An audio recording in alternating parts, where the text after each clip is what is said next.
हे welcome everyone. हम लोग start करने जा रहे हैं अपनी नेक्स्ट चैप्टर को, जिसका नाम है production function and return to a factor. अभी तक डे 13 तक की वीडियो पढ़ चुकी हैं, 30 डेज़ क्रैश कोर्स की। इसमें आपको पूरी इकोनॉमिक्स क्लास 11 की कवर करी जाएगी, ठीक है। उसकी नेक्स्ट वीडियो ये हमारी 14 वीडियो होगी, डे 14 की वीडियो है, ठीक है। अब इसमें हम पढ़ने वाले हैं production function and return to a factor. सबसे पहले हम चैप्टर के नाम को समझेंगे, ठीक है। और उससे भी पहले मैं आपको एक इन्फॉर्मेशन दे दूं कि मैं इसके डिस्क्रिप्शन बॉक्स में वीडियो के एक नंबर दे दूंगा, जिसमें टेलीग्राम ग्रुप है जो हमारा कॉमर्सीफाई का, उससे आप लोग ऐड हो जाइए, जिसमें हम ज़्यादा से ज़्यादा मटेरियल्स जो होते हैं, पीडीएफ हैं, जो हैंड रिटन नोट्स हैं और प्रोजेक्ट्स वगैरह, जो भी कॉमर्स से रिलेटेड जितनी भी चीज़ें हैं जो बच्चों को हेल्प कर रही हैं, वो उसमें हम पोस्ट करते हैं, ठीक है। तो उससे आप जुड़ जाइए, उसमें आपको बहुत हेल्पफुल चीज़ें मिलेंगी, ठीक। हम लोग स्टार्ट कर रहे हैं अपना chapter production function and return to a factor. सबसे पहले हम बात कर रहे हैं प्रोडक्शन फंक्शंस की। प्रोडक्शन फंक्शंस होते क्या हैं, सबसे पहले हमें ये समझना है प्रोडक्शन क्या होता है। प्रोडक्शन कब होता है? जब हम किसी चीज़ का इनपुट करेंगे तब उसका आउटपुट निकल के जो आता है। कोई भी चीज़ है जिसको हम यूज़ कर रहे हैं किसी चीज़ को बनाने के लिए, इनपुट जो होता है ना, जब हम ज़्यादा से ज़्यादा इनपुट को इकट्ठा करते हैं, इनपुट क्या होते हैं? अधिकतर जो भी हमारे प्रोडक्शन फैक्टर्स जो होते हैं हमारे लिए जो इंपॉर्टेंट है वो होते हैं लैंड, लेबर एंड कैपिटल। किसी भी प्रोडक्शन के लिए सबसे ज़्यादा जरूरी क्या है? Land, labour and capital. इनके बिना प्रोडक्शन होना ही नहीं है, ठीक है। तो इसमें जब हम बात करते हैं प्रोडक्शन फंक्शन की, तो प्रोडक्शन फंक्शन इसी से डिस्क्राइब होता है कि जो भी हमारा इनपुट है उससे हमारा क्या आउटपुट निकल के आ रहा है, ठीक है। हम लोग इसमें पढ़ते हैं जो हमारे फिजिकल इनपुट होते हैं और फिजिकल जो आउटपुट निकल के आता है। हम लोग इसमें, ये पूरा का पूरा टेक्निकल टर्म है, ठीक है। ये सिर्फ और सिर्फ टेक्निकलिटी पे बेस्ड है। पूरा किस पे बेस्ड है? टेक्निकलिटी पे, ठीक है। उसको हमें ध्यान रखना है कि कितना हमारा फिजिकली इनपुट हम कितना डाल रहे हैं किसी चीज़ में और फिजिकल आउटपुट कितना निकल के आ रहा है। पहला जो पॉइंट है ना, ये कंसेप्ट ऑफ प्रोडक्शन फंक्शन यहाँ से क्लियर हो रहा है। यहाँ पे मैं एक बात आपको समझा दूँ। यहाँ पे एक फॉर्मूला दिख रहा होगा आपको, ये क्या है? QX equal to F and labour and capital. ये क्या है? ये ना पूरा प्रोडक्शन है, किस तरीके से निकल के आ रहा है, कितनी क्वांटिटी बन रही है, कितने लेबर एंड कैपिटल की वजह से। ये L किसको रिप्रेजेंट कर रहा है? लेबर को। K फॉर कैपिटल, ठीक है। इनको जब हम कंबाइंड कर देते हैं तो जो हमारे यूनिट्स ऑफ प्रोडक्ट बन रहे हैं उसको हम बोलते हैं प्रोडक्शन फंक्शन। अच्छा, वेरिएबल्स क्या होते हैं? दो टाइप्स के होते हैं। जो हमारे फैक्टर्स हैं वो किस तरीके के हैं? दो तरीके के हैं, फिक्स्ड एंड वेरिएबल। वेरिएबल का मतलब क्या हुआ? वेरिएबल का मतलब हो गया जो कि फिक्स नहीं है तो वो वेरिएबल हो गया। वेरिएबल मतलब जो चेंज हो सकता है। फिक्स्ड क्या होता है? जैसे मशीनरी, ठीक है। कैपिटल ये फिक्स्ड है, एक बार हमने एक अमाउंट लगा दी, मान ली 50 लाख हमने एक बिजनेस में लगा दिया तो 50 लाख उसमें लगा हुआ है, ठीक है। मशीनरी एक हमने परचेस कर ली तो वहाँ पे यूनिट में रखी हुई है ना, तो वो तो फिक्स है ना। लेकिन वेरिएबल फैक्टर कौन से होते हैं? लेबर। लेबर जो होती है वो वेरिएबल फैक्टर है, चेंज हो रही है ना। हम उसको कम भी कर सकते हैं, ज़्यादा भी कर सकते हैं, लेकिन मशीन को हम आधी नहीं तोड़ के फेंक सकते हैं, ठीक है। लेबर को तो हम घटा बढ़ा सकते हैं, लेकिन जो फिक्स फैक्टर्स होते हैं वो हमारे कॉन्स्टेंट रहते हैं और वेरिएबल्स को हम चेंज कर सकते हैं। एल एंड के में से फिक्स फैक्टर आपका क्या होगा? फिक्स फैक्टर आपका होगा कैपिटल। कैपिटल की जब हम बात करेंगे तो ये फिक्स्ड फैक्टर में आ जाएगी और लेबर क्या होगी आपकी? Variable factor. अब इसमें आपको एक चैप्टर में दूसरा पॉइंट जो आपको बहुत ज़्यादा दिखेगा वो है शॉर्ट रन प्रोडक्शन फंक्शन क्या होता है, लॉन्ग रन प्रोडक्शन फंक्शन क्या होता है। शॉर्ट रन प्रोडक्शन फंक्शन का मतलब जैसे कि नाम से ही दिख रहा है शॉर्ट। शॉर्ट रन में जो प्रोडक्शन का फंक्शन हो रहा है, जिसमें इसमें क्या होता है, ये बेसिकली किस पे डिपेंड होता है कि हम शॉर्ट रन में किसको चेंज कर सकते हैं। जैसे हम शॉर्ट रन में कोई प्रोडक्शन कर रहे हैं तो उसमें हम चेंजेस किस में ला सकते हैं? क्या हम अपनी शॉर्ट टर्म में मशीनरी चेंज कर सकते हैं या फिक्स्ड कैपिटल को चेंज कर सकते हैं? नहीं कर सकते हैं। हम चेंजेस किस में कर सकते हैं? जो हमारे वेरिएबल फैक्टर हैं। वेरिएबल फैक्टर क्या होता है? लेबर। लेबर को तो हम चेंज कर सकते हैं, लेकिन के ऊपर आपको ये बार दिख रहा है, बार का मतलब ही है कि ये फिक्स्ड है। कैपिटल मतलब कांस्टेंट है, ये चेंज नहीं हो रही है। कैपिटल सेम हो रही दोनों में। 4 यूनिट ऑफ कैपिटल हमने लगाई है, 4 यूनिट ऑफ हमने कैपिटल मान ली है, तो इसमें हम 5 लेबर पे कितना प्रोडक्शन कर रहे हैं? 40 यूनिट्स का, ठीक है। लेकिन जब हमने एक लेबर बढ़ा दी, क्या करा है? +1 क्या कर दिया? लेबर। 5 से लेके 6 पे आ गए तो हमने एक लेबर बढ़ा दी, एक यूनिट लेबर का बढ़ा दिया, तो प्रोडक्शन कितना बढ़ गया हमारा? +5, ठीक है, समझ में आ रही बात। शॉर्ट रन में क्या होता है, सिर्फ वेरिएबल फैक्टर चेंज होते हैं और जो हमारे फिक्स फैक्टर हैं वो कांस्टेंट रहेंगे। लेकिन लॉन्ग रन में क्या होता है, लॉन्ग रन में ये यहाँ से हट जाएगा। ठीक है, लॉन्ग रन में क्या होगा, हम लेबर को भी चेंज कर सकते हैं। आप इमेजिन करिए कोई लॉन्ग रन में आपको प्रोडक्शन करना है जो लॉन्ग रन में चल रहा है, ठीक है, जिसमें ज़्यादा टाइम लग रहा है, उसमें आप क्या क्या कर सकते हैं, आप लेबर को भी चेंज कर सकते हैं, उसमें आप क्या कर सकते हैं, कैपिटल को भी चेंज कर सकते हैं, मशीनरी को भी चेंज कर सकते हैं। इसलिए आप इनमें दोनों चीज़ों को चेंज कर सकते हैं। अब इसमें आपको प्रोडक्शन दिख रहा है, ये 45 नहीं 80 हो जाएगा।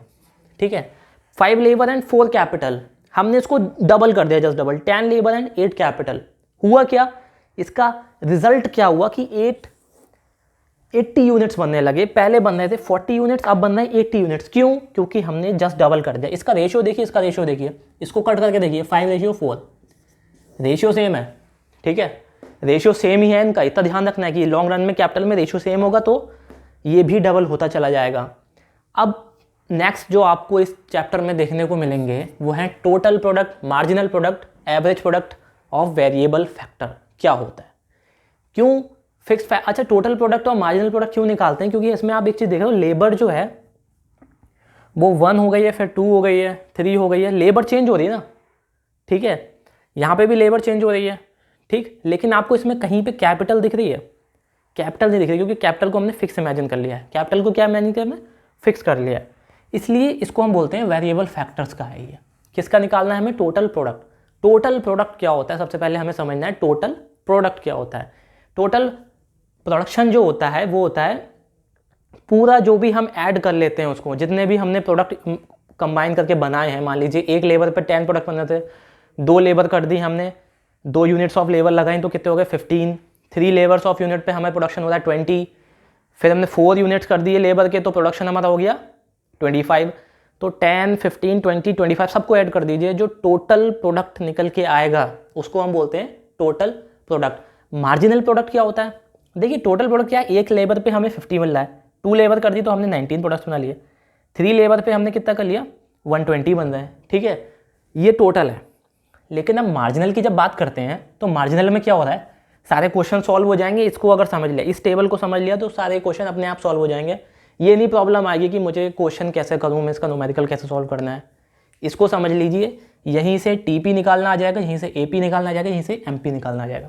ये तो आपको क्वेश्चन में दे रखा होगा कि टोटल प्रोडक्ट क्या है।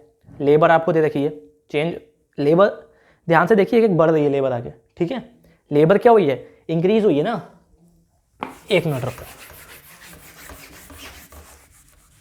इतना आपको समझ में आ गया। यहाँ पे मैं आपको थोड़ा सा सॉल्व करके दिखाता हूँ ये आया कैसे।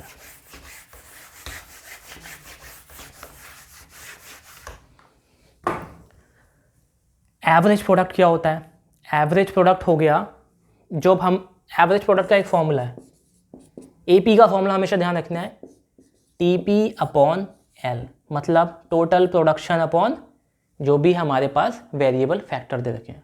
ठीक, यहाँ पे टीपी कितना दिया हुआ था 50, अपॉन में क्या करा है 1, लेबर 1 है, टीपी ये है, तो हमारा एवरेज प्रोडक्ट कितना आ गया 50।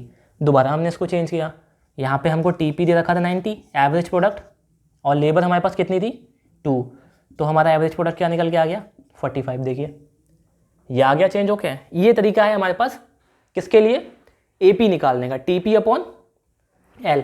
अब कहीं पे आपको टीपी निकालने के लिए आ जाए कि हमें टोटल प्रोडक्ट बताइए, और आपको दे रखा हो क्वेश्चन में एपी और एल, ठीक है, आपको वेरिएबल फैक्टर दे रखे होंगे और एवरेज प्रोडक्ट दे रखा होगा, आपको सिर्फ सिंपली ये करना है कि एपी इंटू एल, बस आपका आंसर आ जाएगा। देखिए यहाँ से समझिए इस बात को, एपी इंटू एल करना है, 45 इंटू 2 90, 60 इंटू 3 180, ठीक है, यहाँ पे आएगा 40,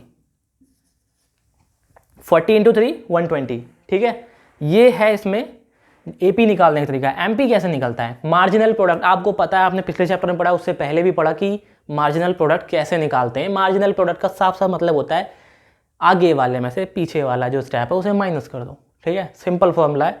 नेक्स्ट से जो अभी वाला है उसे पीछे वाला माइनस कर दो, अभी वाले से पीछे वाला माइनस कर दो। ठीक है, यहाँ पे कितना था, अभी कितना है 50, पीछे कुछ है ही नहीं, इसके पीछे की वैल्यू नहीं दी है ना, तो 50 TP1, इसको हम क्या मानना है, ये हमारे लिए क्या है TP1, इसके पहले वाला TP0 वो जो दे नहीं रखा है, TP1 कितना आ गया 50 माइनस 0 कितना आ गया 50, ये हमारे लिए क्या है, TP टोटल प्रोडक्शन 2, ये 1 था, ये 2 है। अब हम इसको इसमें से माइनस करेंगे, 90 माइनस 50 कितना आ गया, 40। ऐसे ही पूरी चेन चलानी है आगे तक की, 3 माइनस 2 करेंगे तो 30 आ जाएगा, 120 माइनस 90, 140 माइनस 120, 20 आ गया, 150 माइनस 140, 10 आ गया, ये 150 माइनस 150, 0 आ गया, फिर ये हो गया नेगेटिव, एंड में हो गया नेगेटिव। अब ये नेगेटिव क्यों हो गया, ये मार्जिनल प्रोडक्ट नीचे क्यों गिरता जा रहा है, अब इस बात को समझना है। लेबर हमने बढ़ा दी, टोटल प्रोडक्शन हमारा बढ़ भी रहा था लेकिन फिर एकदम से कम होने लगा, एवरेज प्रोडक्ट भी हमारा गिरने लगा। ये क्यों होता है, ये किस बेसिस में होता है, लेबर बढ़ा रहे हैं।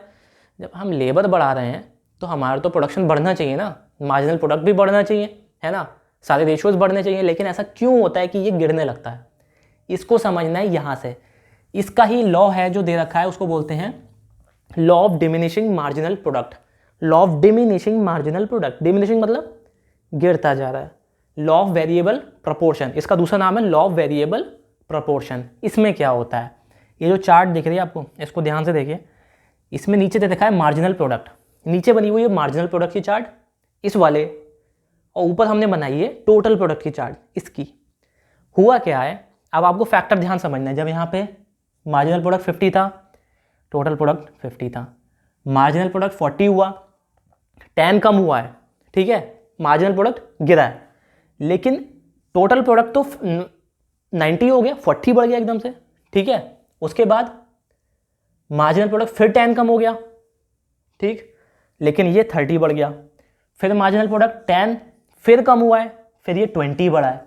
देखिए यहाँ पे भी गिर रहा है हल्के हल्के, पहले 40 बढ़ा था, फिर 30, फिर 20 हो गया, ये 20 से 10 हो गया और गिर गया, फिर ये क्या हुआ, ये सिर्फ 10 ही बढ़ा, अब और कम हो गया, ये 10 से और 10 गिर गया, 10 और गिर गया, लेकिन यहाँ पे क्या हुआ, ये कांस्टेंट रहा, यहाँ पे 0, ठीक है। और ये जब -3 हो गया, फिर यहाँ पे कितना आया, ये भी 3 गिरा है। ये हमको समझाएगा ये वाला चार्ट, इस चार्ट को ध्यान से देखना है। सबसे पहले देखिए, मार्जिनल प्रोडक्ट हमने बनाना स्टार्ट करा तो यहाँ पे कहीं पे था 50, ठीक है, फिर 40 को मार्क करते हुए हम लोग गए तो हमारा कुछ कर्व ऐसा आएगा बन के, ठीक है, इस तरीके का कुछ हमारा कर्व बन के आएगा। लेकिन अब हमको ये समझना है कि जो टोटल प्रोडक्ट रखा था हमें, टोटल प्रोडक्ट ये वाला, इसका चार्ट हमने इस तरीके से बनाया।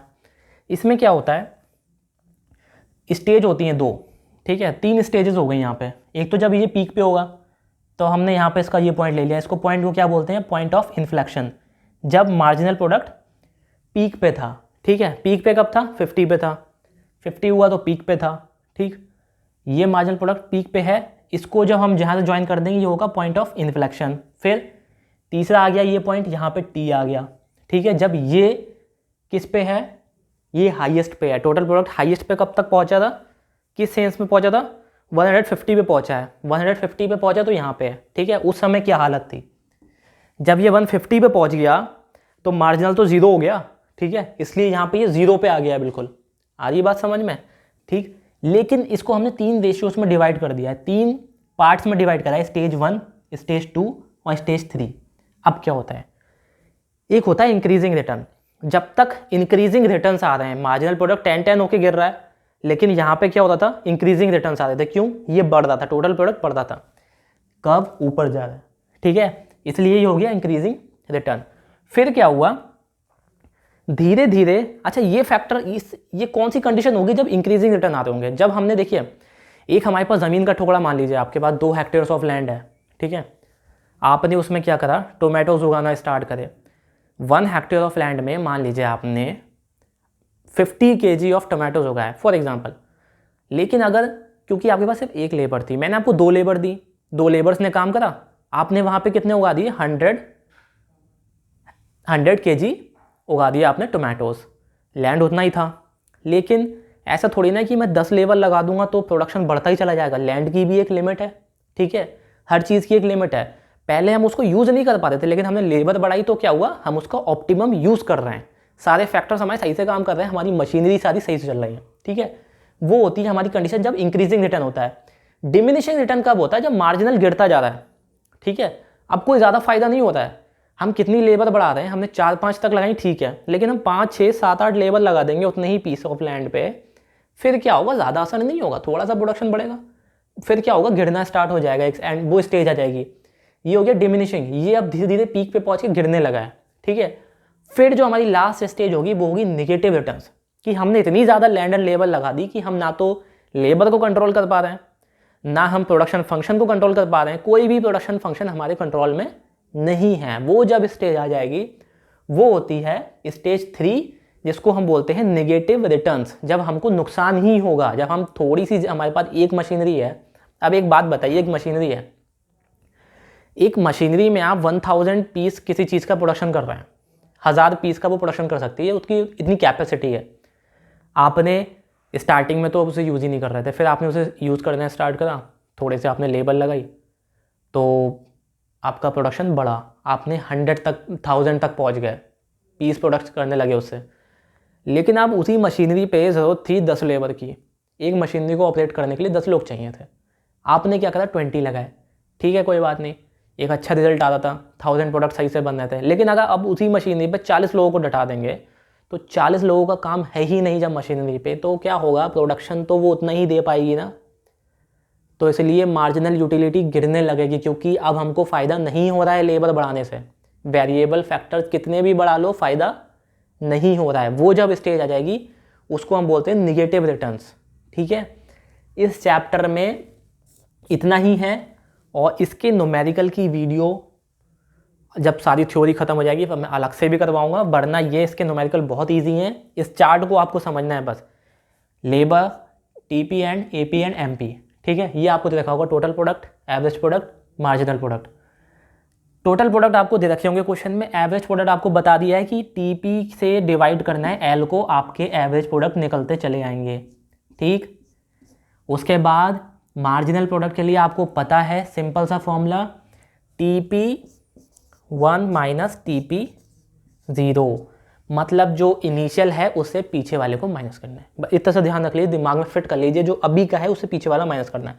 90 था इस पॉइंट पे, तो इसके पीछे कितना था, 50, उसको माइनस करना है, वो आंसर आएगा, वो होता है मार्जिनल प्रोडक्ट, ठीक। सिंपल सी बात है, कोई टफ क्वेश्चन नहीं है, बहुत ईजी है, बड़ा सा लगेगा, है कुछ नहीं, ठीक है, वेरी इजी चैप्टर है। और इसको एक बार बुक से पढ़ना है ध्यान से, ठीक है ना, थ्योरी को बुक से पढ़ना है, सारा कंसेप्ट समझा दिया, कुछ भी नहीं है इस चैप्टर में, बहुत इजी चैप्टर है, दिखता टफ है इजी, है ना, बहुत इजी है, समझ में आया। इस एक बार डायग्राम को आप बुक से देखना, फिर यहाँ पे मेरी वीडियो देखना, समझ में आएगा, फिर से रिवाइंड करके देखना, नहीं आया समझ में तो थ्योरी पढ़ना एक बार, फिर समझना, ठीक है। और ये हो गया आपका चैप्टर नंबर 7। चैप्टर 8 की भी वीडियो आ रही है, 9 की भी आ रही है, पूरी बुक कवर होगी, ठीक है। अब आपको क्या करना है, मैं नंबर आपको दे देता हूँ टेलीग्राम चैनल का, उसको वहाँ पे जाके ज्वाइन कर लीजिए टेलीग्राम चैनल को, बहुत काम का चैनल है, बहुत फ़ायदा होने वाला है उस चैनल से।